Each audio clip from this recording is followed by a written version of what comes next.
Yo, yo, yo, it's your boy CB Jamrock back at it again with another one. And we got episode 4 of Dr. Stone, Science Future, Part 2. Last time we left off, the boys made their great escape. They specifically waited till they jumped off the boat on foot. But the moment they got on foot, pew, bolted. But our boy Stanley managed to wound two of the heavy hitters, the spear, Tweed blade user and the spear user. Can't remember their name right now. But it's just shoulder wounds. Lucky enough, them boys was wearing metal sheets under their backs, cause you see, my boy put two bullets in his back, boy. I was like, oh, he had that metal sheet on his back, boy. That would have been it. They'd have been burying our boy. And even though part of me still don't, trust him fully. But anyway, they made the getaway, and now they got a head start. Stanley and them don't have no ground vehicles unless they hit something in that ship that they ain't telling us about. So it's a race against time. So let's get into it.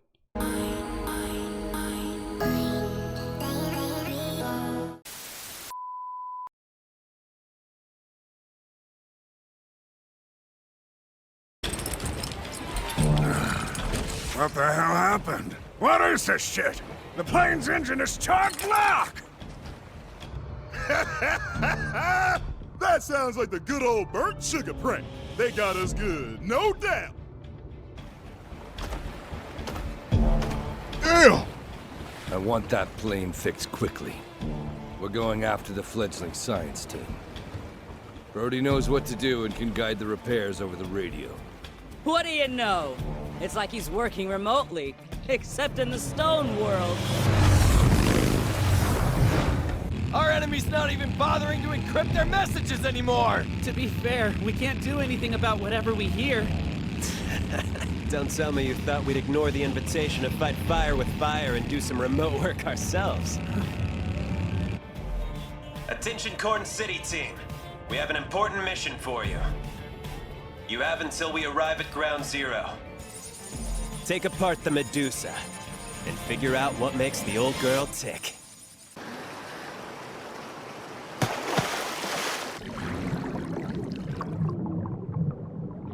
The river is peaceful, calmer than it looks. That means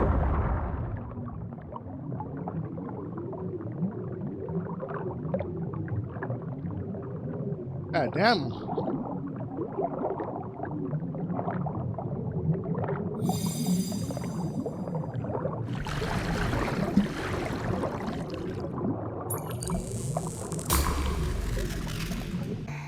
Our goal is still to revive 1 million people here in Corn City, isn't it?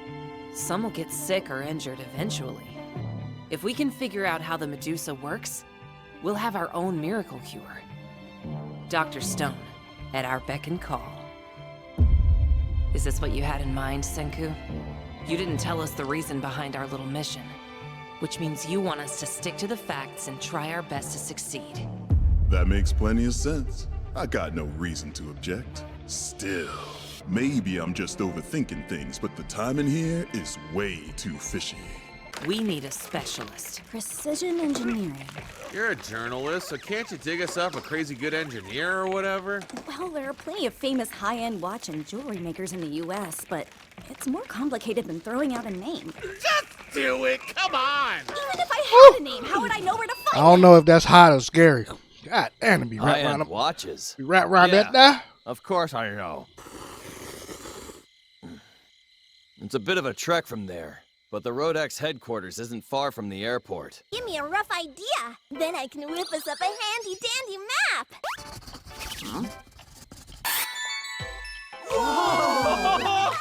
Now that we have this awesome map, we've just got to upload it to Yuzuriha in Corn City! Upload? Pretty wild, huh? Even after all this time and everything we've been through, we still can't shake our 21st century mindset. Huh?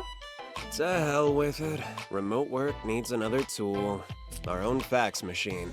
No way! What does it do? It lets you send pictures from very far away. And how the hell is that possible? Our fax machine's done! Already? Why is it always me? A smart, if not painstaking, solution. Using Morse code to transmit the black or white of every cell. A manual fax. But back to my question. Why does yours truly always get stuck with the grunt work? This feat reminds me of the great Tezuka Osamu. He sent a manga chapter overseas doing something similar. I never would have dreamed something like this was even possible.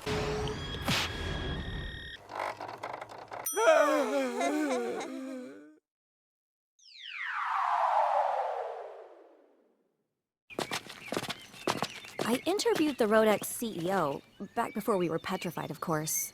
I'll know her when I see her. That's her! I'm sure of it! So, here's the deal. I see. Say no more. I know exactly. Timepiece on our head. My star employee.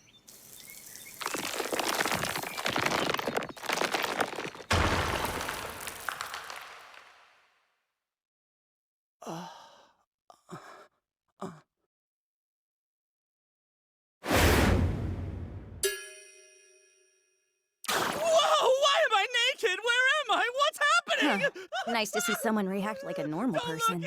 Everyone else we've busted out has been some kind of mental freak show. Look, I know you haven't been awake for long, but... Hey, Nikki's talking to you. Clean out those ears, Greenhorn. Greenhorn? Is that how you speak to someone when you're asking a favor? My name's Joel, and you'll do well to remember that. Or is common decency too much to ask? You got a sharp tongue, fella, but I can play along. Happy now? Here's the device. It's a tiny bit dented already. It's not that he wasn't listening. He was so focused on his work, he never learned how to talk to chicks. Oh, look at that. Your watch. Wow, I'm guessing you made it yourself? How cool! Help me! It can't be. I've never seen anything like it. This is beyond all known science of our time. True. I need to concentrate. Feel free to watch me work. But if you say so much as a single word to me as I do, I'll kill you.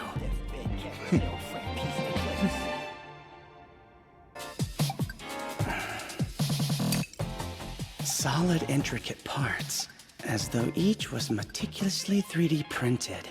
The circuitry is made of glass or some kind of mineral.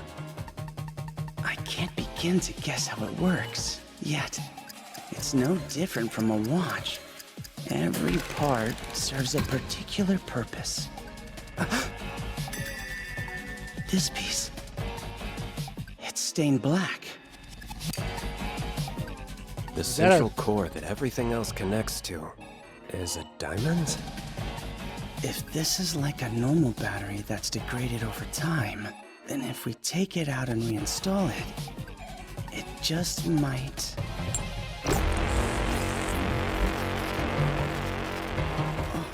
Ooh!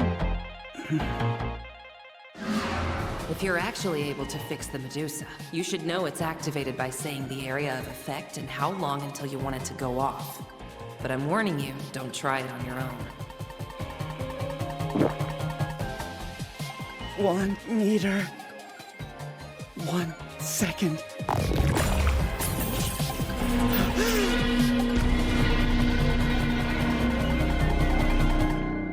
Dumbass turned himself to stone. God damn it.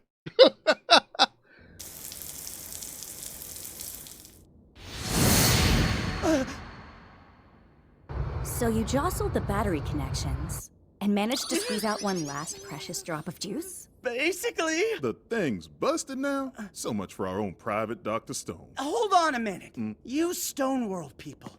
Are you all this prone to chickening out? You hired a professional craftsman, which means I will see this job through to the end. You get all squirmy around the girls, but put you in front of some dudes and suddenly you're Mr. Tough Guy?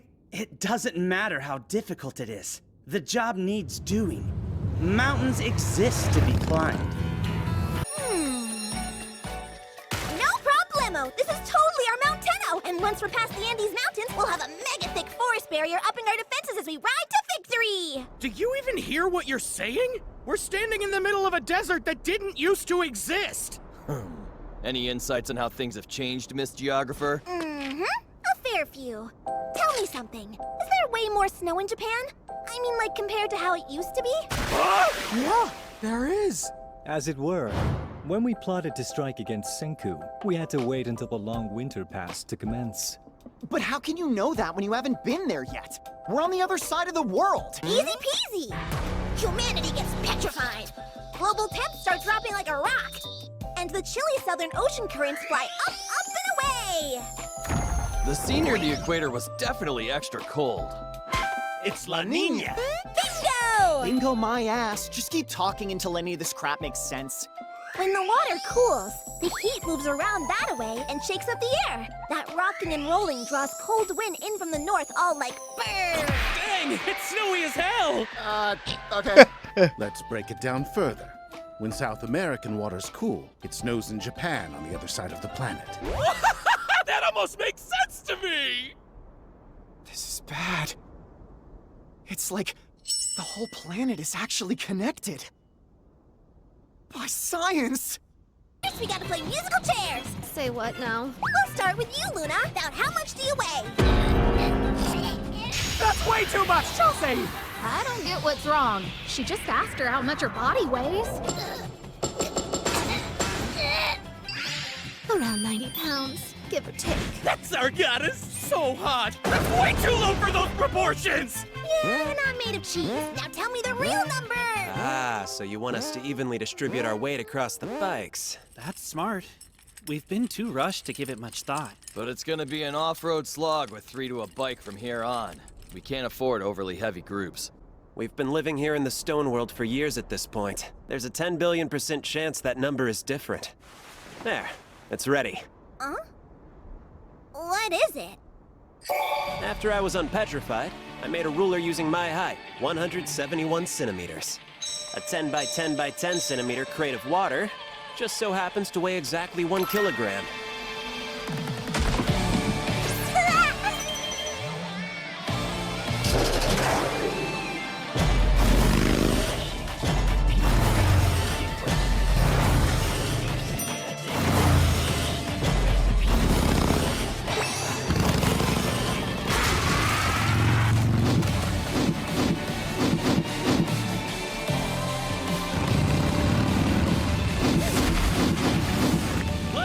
Open road! This is as far as our bikes will go. We don't have time to stand around weighing our options. Stanley will be on the way here with his repaired plane before we know it. We have no other choice. We'll abandon our bikes and equipment and climb up. Are you insane? Even if we made it there, we'd die soon after! Nah, we're taking everything.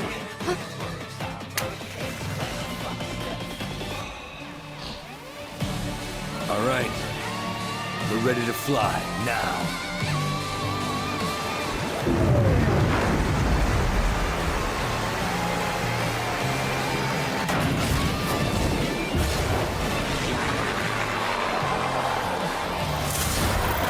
We'll compete against that plane of theirs with our very own transport vessel of science.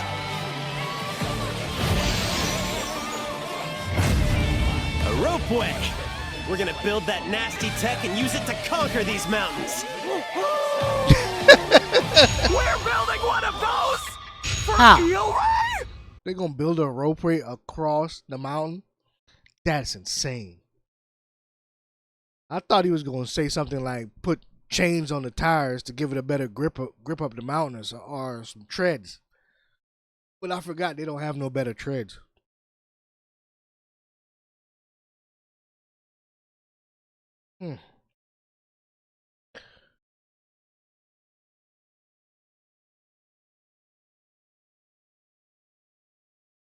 How are they gonna do that?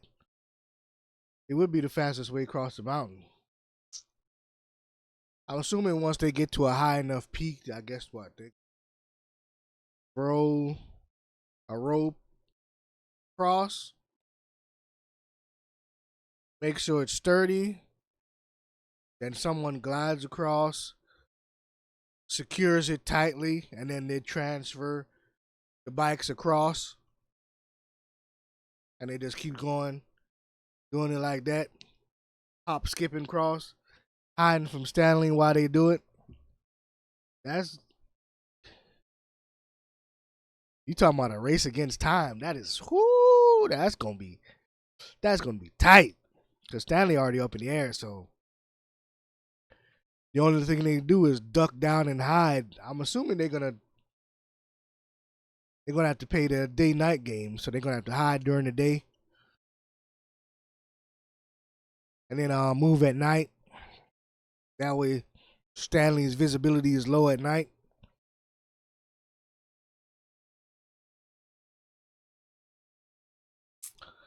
This is gonna be a good one.